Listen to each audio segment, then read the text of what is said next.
बिस्मिल्लाहिर्रहमानिर्रहीम अल्हम्दुलिल्लाहि रब्बिल आलमीन वस्सलातु वस्सलामु अला सय्यिदिल अंबिया'i वल मुरसलीन।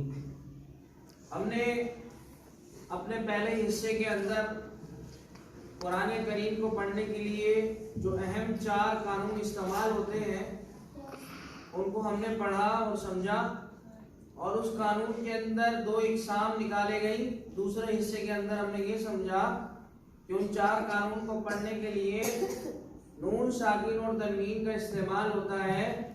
हमने नून साकिन को भी समझा और तनवीन को भी समझा। हम दोबारा से वो 4 कानून लिख रहे हैं। नंबर 1 इजहार, नंबर 2 इख्फा,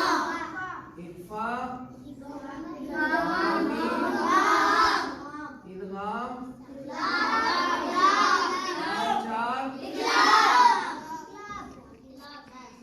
हमने ये समझा कि इन चारों को पढ़ने के लिए जो इस्तेमाल होगा या तो नून साकिन का होगा या तनवीन का होगा। तनवीन के अंदर या 2 ज़बर का होगा या 2 ज़ेर का होगा या 2 पेश का होगा।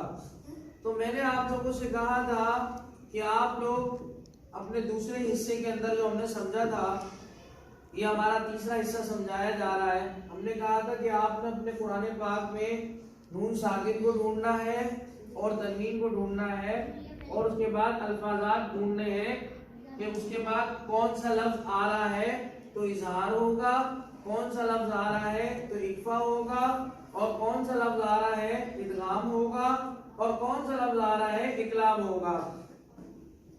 हमने अलिफ से लेकर या तक हुरूफ लिखे थे। अलिफ, बा, ता, सा, जीम, हा, हा, दाल, ज़ा, सीन, शीन, साद, दाल, ज़ा, ऐन, गैन, काफ, काफ, लाम, मीम, हमने ये हुरूफ़े तहज्जी लिखे थे। हुरूफ़े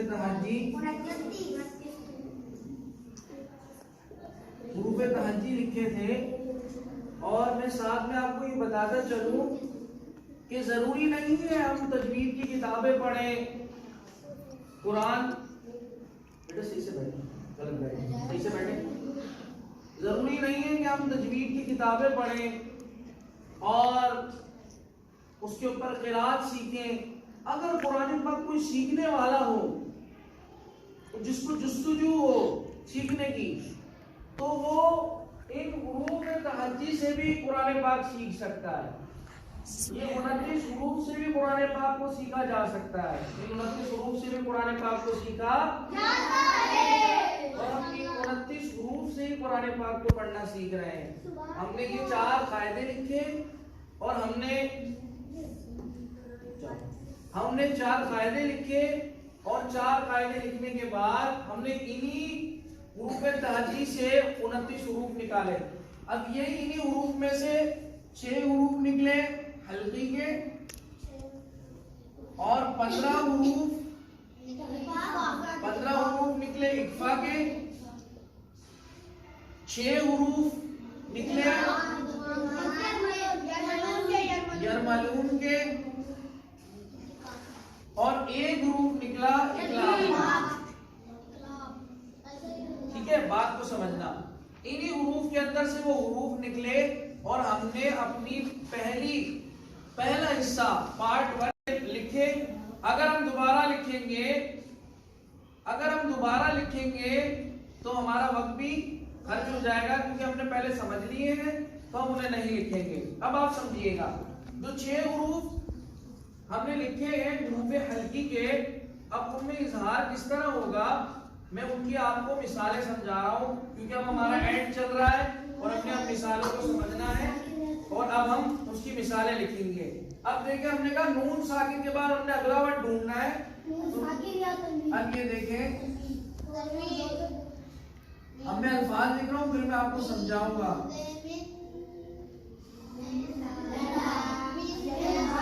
अब आप ये देखें, ये क्या आ गया नून ये क्या आ गया? नून साकिन। और उसके बाद क्या आ गया? अगला वर्ड हमजा। अगला वर्ड कौन सा आ गया? अगला वर्ड कौन सा आ गया? हमजा किसके अंदर है? हुरूफे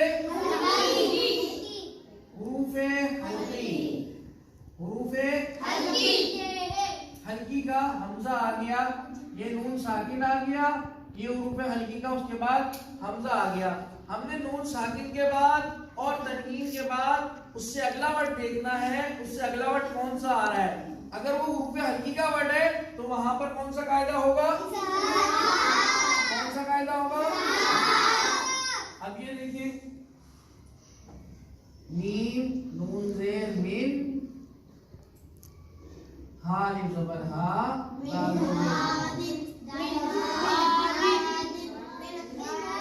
लिखा हुआ है नून साकिन है। नून साकिन। अगला वर्ड कौन सा? हल्की। कौन सा कायदा लग रहा है? इजहार। और इजहार में गुन्ना नहीं करते, इजहार में गुन्ना नहीं करते। इसी तरीके से नून साकिन के बाद या तनवीन के बाद आपको हुरूफे हल्की में से कोई भी वर्ड मिल जाएगा तो आपने वहां पर गुन्ना नहीं करना, गुन्ना नहीं करना। अब ये देखें, ऐसे भी आ सकता है, देखना ऐसे भी आ सकता है।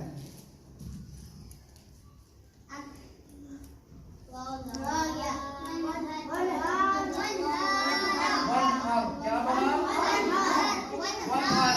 नून साकिन। और उसके बाद हुरूफे हल्की का क्या हो गया यहाँ पर? क्या हो गया यहाँ पर? इजहार हो गया। ठीक है, ये हो गया एक तरीका। दूसरे नंबर पर आगे इक्फा। इसी तरीके से इक्फा है, नून साकिन के बाद या तनवीन के बाद हमने हुरूफ इक्फा का वर्ड देखना है। जैसे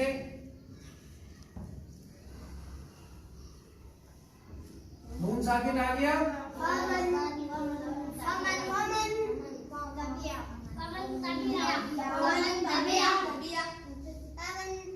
अब नून साकिन आ गया और हुरूफ इक्फा का क्या आ गया? हुरूफ इक्फा का क्या आ गया? तो हम इसको पढ़ेंगे फमन तबिया। क्या करेंगे? फमन। हाँ, अब इजहार में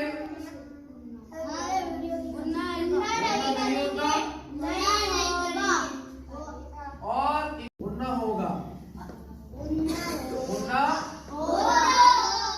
अच्छा, अब हुरूफ इक्फा जो है, हुरूफ इक्फा 15 है। अब नून साकिन के बाद या तनवीन के बाद हुरूफ इक्फा में से कोई भी हुरूफ आपको नून साकिन या तनवीन के बाद मिलेगा तो आपने उसमें गुन्ना करना है। अब जैसे मिसाल के तौर पर हुरूफ इक्फा का हम कोई और वर्ड भी लिखते हैं, जैसे हम लिख देते हैं